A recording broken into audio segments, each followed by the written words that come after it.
نبی اکرم صلی اللہ علیہ وآلہ وسلم نے فرمایا، جب تم میں سے کوئی اپنی بیوی سے جمع کرے تو کہے اللہ کے نام کے ساتھ شروع کرتا ہوں، اے اللہ ہمیں شیطان سے بچا اور شیطان کو اس چیز سے دور رکھ جو تو اس جمع کے نتیجے میں ہمیں عطا فرمائے۔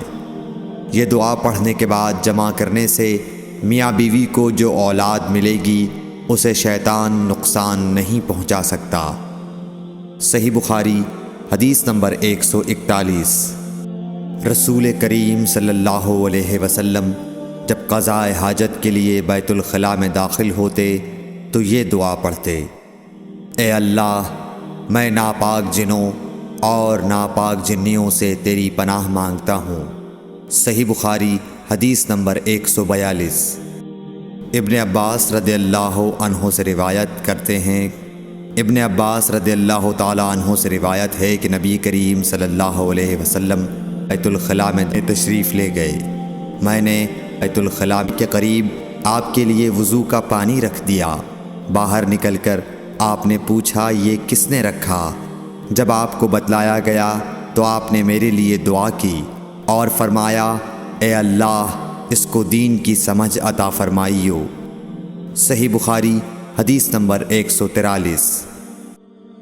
رسول اللہ صلی اللہ علیہ وسلم نے فرمایا کہ جب تم میں سے کوئی پخانے میں جائے تو قبلے کی طرف منہ کرے نہ اس کی طرف پشت کرے، بلکہ مشرق کی طرف منہ کر لو یا مغرب کی طرف۔ صحیح بخاری حدیث نمبر 144۔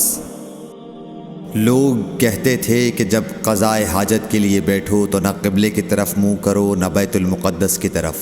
یہ سن کر عبداللہ بن عمر رضی اللہ تعالیٰ عنہ نے فرمایا کہ ایک دن میں اپنے گھر کی چھت پر چڑھا تو میں نے حضرت صلی اللہ علیہ وسلم کو دیکھا کہ آپ بیت المقدس کی طرف منہ کر کے 2 اینٹوں پر قضاء حاجت کے لیے بیٹھے ہیں۔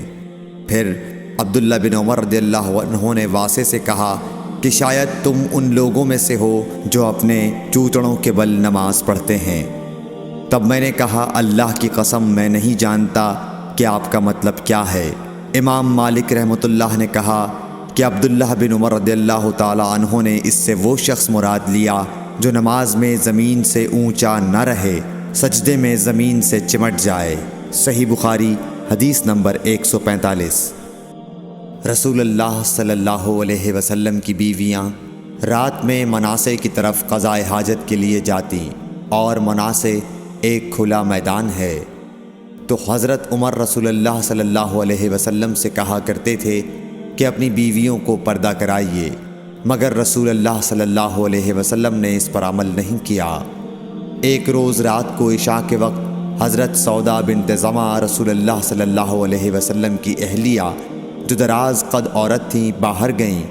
حضرت عمر رضی اللہ عنہ نے انہیں آواز دی اور کہا ہم نے تمہیں پہچان لیا، اور ان کی خواہش یہ تھی کہ پردے کا حکم نازل ہو جائے، چنانچہ اس کے بعد اللہ نے پردے کا حکم نازل فرما دیا۔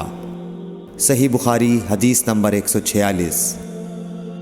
آپ صلی اللہ علیہ وسلم نے اپنی بیویوں سے فرمایا کہ تمہیں قضاء حاجت کے لیے باہر نکلنے کی اجازت ہے۔ صحیح بخاری حدیث نمبر 147۔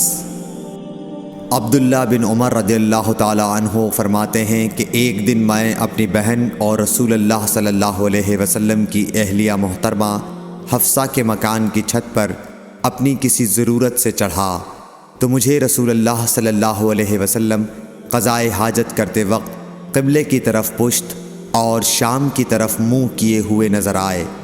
صحیح بخاری حدیث نمبر 148۔ عبداللہ بن عمر رضی اللہ تعالیٰ عنہ نے خبر دی، وہ کہتے ہیں کہ ایک دن میں اپنے گھر کی چھت پر چڑھا تو مجھے رسول اللہ صلی اللہ علیہ وسلم 2 اینٹوں پر قضاء حاجت کے وقت بیت المقدس کی طرف منہ کیے ہوئے نظر آئے۔ صحیح بخاری حدیث نمبر 149۔ انس بن مالک رضی اللہ تعالیٰ عنہ کہتے تھے کہ جب رسول اللہ صلی اللہ علیہ وسلم رفع حاجت کے لیے نکلتے تو میں اور ایک لڑکا اپنے ساتھ پانی کا برتن لے آتے تھے، مطلب یہ کہ اس پانی سے رسول اللہ صلی اللہ علیہ وسلم طہارت کیا کرتے تھے۔ صحیح بخاری حدیث نمبر 150۔